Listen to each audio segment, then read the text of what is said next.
10 second, 5 second, start.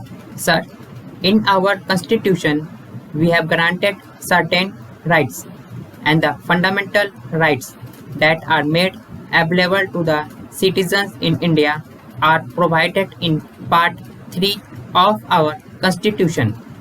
What are the rights that are made available to the citizens?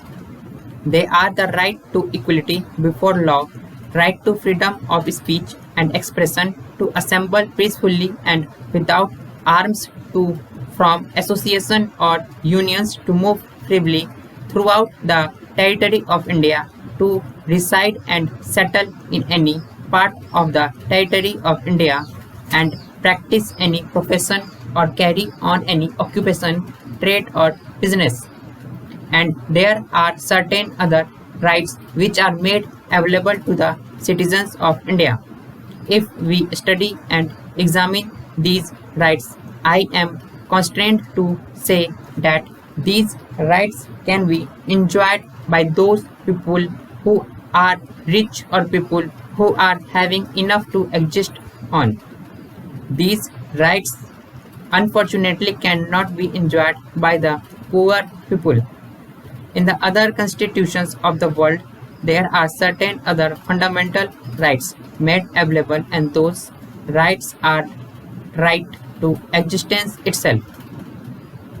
If it is not mentioned in those constitutions that the right to exercise is made available to the citizens but under different headings, those rights are made available. The right to education is made available. The right to shelter is made available. The right to education is made available.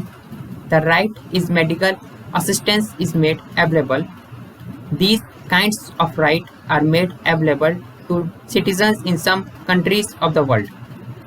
If we study the American Constitution, these kinds of rights are not made available to the citizens in America Constitution. The rights which can be enjoyed by the well-to-do people are available in the American Constitution, but the right which can be enjoyed by the poor people are not made available in the American Constitution. The right to work is not made available to the citizens in America, in spite of the fact that even in America there is unemployment. America is a very vast country having huge resources and very limited population. Yet the right to work is not made available to the citizens in America. There are so many socialist countries in the world, and in almost all socialist countries, the right to work is also made available to the citizens, a part of national policy under the Constitution. The new Russian Constitution has gone a step ahead and says that the right to work of the choice of the man who wants to work is available to the citizen. In other countries, the choice is not given the man who wants to work. He can go to the government and ask for a job is made available to him. He has to accept it whether he likes it or not. But in the Russian Constitution, one can say, I want a job of this kind, and that kind of job should be made available to me. And that of a job is given to him under the new constitution in the Russia. But there is one thing which is to be borne in mind when we take these things into consideration. In all the capitalist countries or the countries which are not socialist countries, the right to work is made available, and in almost all the countries, the duty to work is not made available. There is no duty cast upon the citizen to do their job.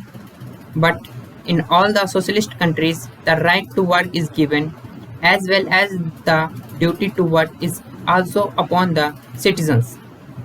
Right to work is also related to the duty to do the work is the socialist countries of the world. I have studied so many constitutions of the world in which the right to work and duty to work is given in only one clause itself. The citizens have a right to work and duty to work. In one sentence that is mentioned even in China, the duty is cast upon the citizens to work. In the Russia also, the duty is cast upon the citizens to work, and if that duty is not done, the right will not be made available. If we study the concept of the right, it cannot exist unless there is a duty on the other side.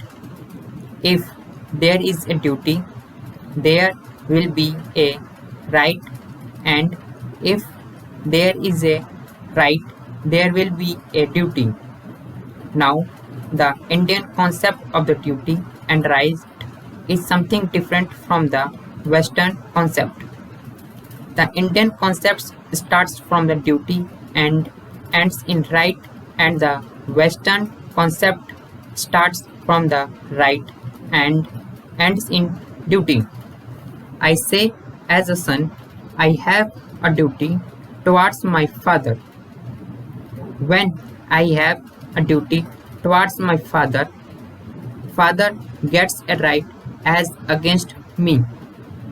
When a father has a duty towards a son, son gets a right as against the father.